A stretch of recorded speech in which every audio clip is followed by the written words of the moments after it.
Vamos começar falando do Cruzeiro, da grande vitória do Cruzeiro. Opa! Cruzeiro atropelou, foi bem demais ontem. E não é acaso, né, Ali? Não é não, viu, João? Eu tava no comentarismo esportivo do jogo, né? E foi muito bacana, viu? Foi muito legal ver o Cruzeiro jogando nesse nível. Confesso que fazia muito tempo que eu não via o Cruzeiro jogar tão bem assim. Eu até recordei daquela vitória do Cruzeiro contra o Botafogo, 3-0 no Campeonato Brasileiro do ano passado. É a única coisa similar que eu consigo alcançar do Cruzeiro nos últimos tempos, mas foi um show de intensidade, um show de organização, um show de vontade e um show também na parte técnica. Você teve ali alguns jogadores, que fizeram a sua melhor atuação com a camisa do Cruzeiro. Por quê? Por que o Cruzeiro deu esse show? Por que o Cruzeiro foi tão melhor? Vale lembrar que o Cruzeiro ganhou de 3-0, perdeu um pênalti quando o jogo estava 0-0 e teve pelo menos mais 2 ou 3 boas chances de gol. Ou seja, isso mostra o tanto que o Cruzeiro sobrou no jogo. Não, volume de jogo impressionante. Inclusive no primeiro tempo, o Lucas Romero faz um golaço, pegou muito bem na bola.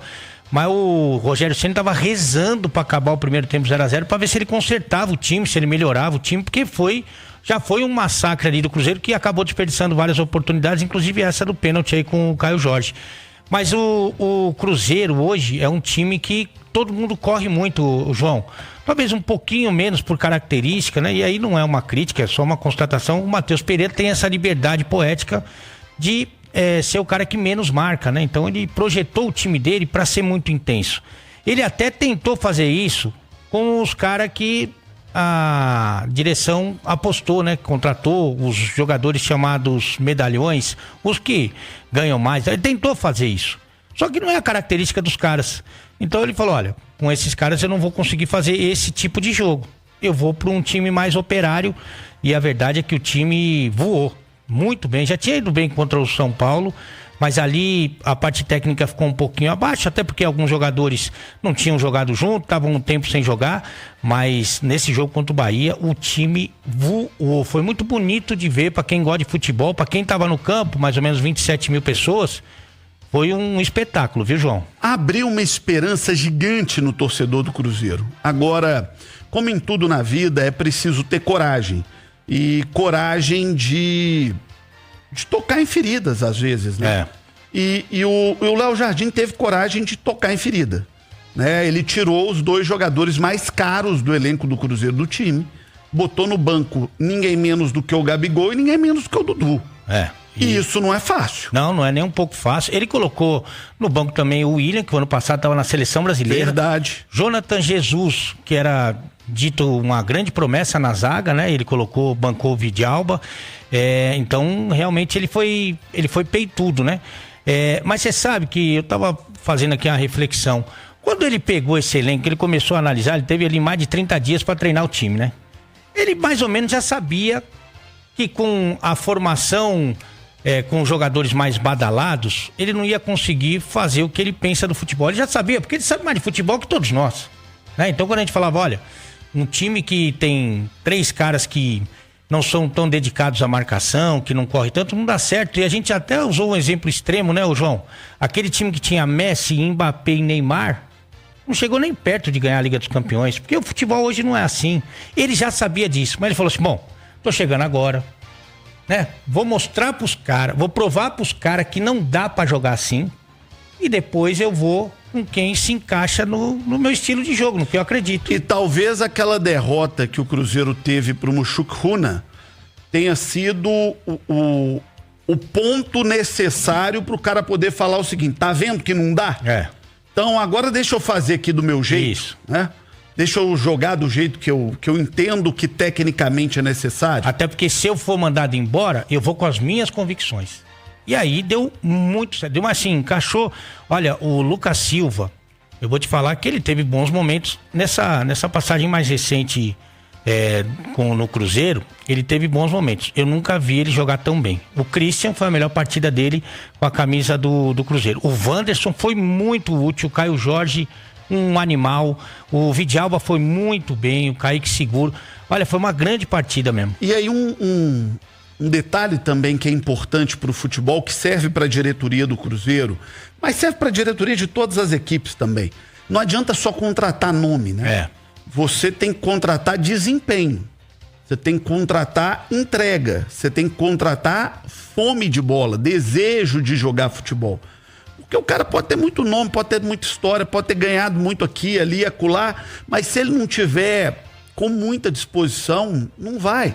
Vê o exemplo do Neymar no Santos. Tem nome maior no futebol brasileiro do que o Neymar? Não tem, não. Se você fizer uma enquete, 10 de cada 10 times do Brasil, talvez, podendo, diriam o seguinte: eu quero o Neymar. Talvez 95% dos torcedores diriam: eu quero o Neymar no meu time. Mas ele não dá conta de jogar, cara. Só fazendo 2 ressalvas aí, João, que eu acho importante nesse momento. Primeiro, eu acho que o Dudu, ele não estava deixando de ser intenso, não estava deixando de jogar. A questão é, o Wanderson, ele marca mais que o Dudu. Ele marca Aliás, muito. foi o problema do Dudu com o Abel. Lá no Palmeiras. O Dudu deixou de ser utilizado porque ele não fazia essa função de recomposição, o que dizem tanto de função tática, da maneira que o Abel queria, né? Porque se você observar, por exemplo, os times que estão na ponta da tabela, mais uma vez, quem não corre, quem deixa de correr no Palmeiras? Ninguém. Quem deixa de correr no Flamengo? Ninguém. Isso não existe mais nos grandes times, né? Mas o Dudu, eu acho que ele até entregava essa intensidade. Não do jeito que o Wanderson entrega. Eu, pra ser justo também, tenho que dizer, eu acho que o Dudu não vinha jogando mal. Não vinha. Ele vinha jogando bem. Quero ser justo nisso. O Gabigol não vinha jogando bem. O Wallace não vinha jogando bem. Verdade. O William não vinha jogando bem. Mas o Dudu não era brilhante, não era aquela atuação, poxa, acabou com o jogo. Não, mas ele vinha jogando bem. E vinha se entregando ao jogo, principalmente na parte ofensiva. Lutava, corria, batalhava. E acho que é um cara que vai ter espaço no time do Cruzeiro, porque ele tem muita qualidade técnica. Eu ia chegar lá. Eu acho que o Dudu, você consegue absorver nesse elenco e desse jeito que ele escolheu. Ele já falou, tem aqui, eu vou dar sequência para essa turma e eu acho que o Dudu vai se encaixar. Eu tenho dificuldade, não falei com ninguém, mas tenho dificuldade de ver o Gabigol sentando, ficando na casinha e batendo palma pros companheiros. Ele não fez isso na Inter de Milão, ele não fez isso no futebol português, ele não fez isso no Flamengo, em que ele era reserva do Pedro, ele brigou com o Tite. Eu não vejo o Gabigol, tomara a Deus que eu esteja enganado, mas eu não vejo o Gabigol se encaixando nessa de, não, tá bom, eu vou ficar sentado aqui batendo palma. Mesmo com 2,5 pau por mês, como é que você fala? 2 picanha, né? 2 picanha e meia por mês? Cara, ele não conseguiu ficar na Inter e em Portugal ele não conseguiu ficar. Mas a gente tem que pensar que na Inter ele tinha aí quase 10 anos a menos. Sim. Né? E no Flamengo, ele já tinha ali uma história consagrada e também ele usou ali o processo para uma negociação de um contrato mais longo que veio no Cruzeiro. O Cruzeiro deu um contrato longo pro Gabigol, muito bem remunerado. Não, no Brasil ele não vai chegar nem perto disso, eu acredito. Sempre tem uns loucos, né? Mas nem vai, no Brasil ele não chega nem perto disso, a não ser que ele queira ir pra uma Arábia, pra uma Turquia, uma Grécia, assim, né? Mas não vai chegar. Tomara que eu esteja enganado. Inclusive ontem, nas comemorações, ele ficava meio à parte ali. Isso já aconteceu no Flamengo, né? Tomara que eu esteja enganado, mas acho que ele não vai reagir muito bem com essa história toda, não.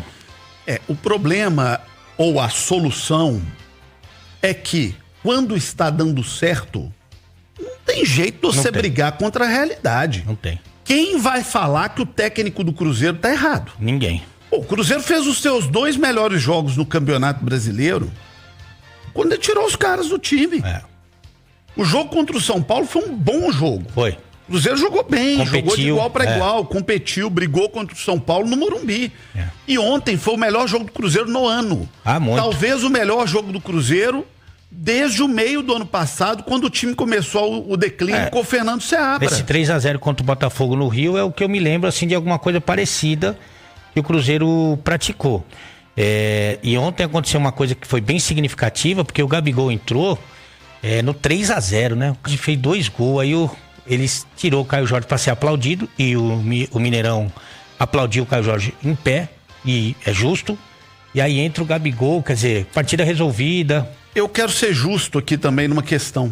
Com você, Ale Oliveira. Obrigado. Porque você vinha dizendo há muito tempo que o Caio Jorge, jogando o que ele joga, entregando o que ele entrega, transpirando o que ele transpira, o Caio Jorge seria titular nesse time do Cruzeiro. Você vinha falando isso desde o início da temporada. Até porque, João, nós estamos falando de 3 caras que são um pouco acima da média, né? O Matheus Pereira, né? Que trata muito bem a criança. O Dudu e o Gabigol. O Dudu e o Gabigol, eles têm substitutos próximos. Então o Wanderson não é melhor que o Dudu, mas ele é bom jogador. O Caio Jorge não é melhor que o Gabigol, nesse momento até né? Mas ele é muito bom jogador. Quem é o reserva do Matheus Pereira? É o Eduardo, né? Então a diferença de um reserva pro outro é muito grande, e ele fez essa aposta no Matheus Pereira e tá dando certo. Olha aí, ó. Olha aí. Sobe o som. Capricha. Solta a bola, Caio Jorge pintou o gol, bateu no ângulo. Golaço! Golaço! Golaço! Golaço! Golaço!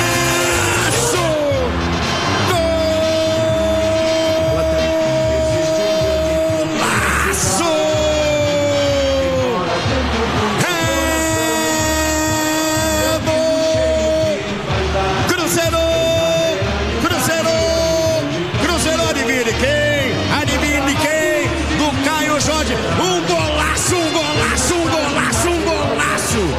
Dominou, clareou da entrada da área, meteu no ângulo esquerdo, indefensável para Marcos Felipe. Cruzeiro faz o terceiro. Tá aí o gol, terceiro do Caio Jorge. Bela vitória do Cruzeiro ontem. E você ontem fez a lateral do gol, homenageando nosso querido Panci, né? Ontem o Pancieri não participou da jornada. A mãe dele faleceu. Então, nosso abraço aqui ao querido companheiro Emerson Pancieri. Sempre um momento de muita dor na vida de qualquer pessoa, né? Quando perde a mãe. Então, um beijo grande aí pro Pancieri, pra Mara, sua esposa, pra toda a família. Tenho certeza absoluta que ontem foi o melhor vestiário dos últimos tempos do Cruzeiro, né? Um abraço, João. Boa noite. Boa noite, Ale. Também quem tá ligado com a gente no Bastidores, com certeza, viu, João? Isso era visível, inclusive, no rosto dos atletas, né? Também um olhar mais de alegria, João, mas também de alívio, né? Porque o Cruzeiro sabe que precisava fazer diante do seu torcedor, coisa que não faz algum tempo, conforme vocês comentaram aí, uma boa partida. Não só ganhar o jogo, mas ganhar e convencer. E isso aconteceu ontem, né? Foi um atropelo do Cruzeiro para cima do Bahia, principalmente no primeiro tempo. Poderia ter sido muito pior para o Bahia a situação. E o Cruzeiro venceu e subiu na tabela, João. Pegou o elevador, é o 5º colocado agora, tá 3 pontos do Flamengo e do Palmeiras, que são os líderes do campeonato. Flamengo por questão de saldo de gols, né?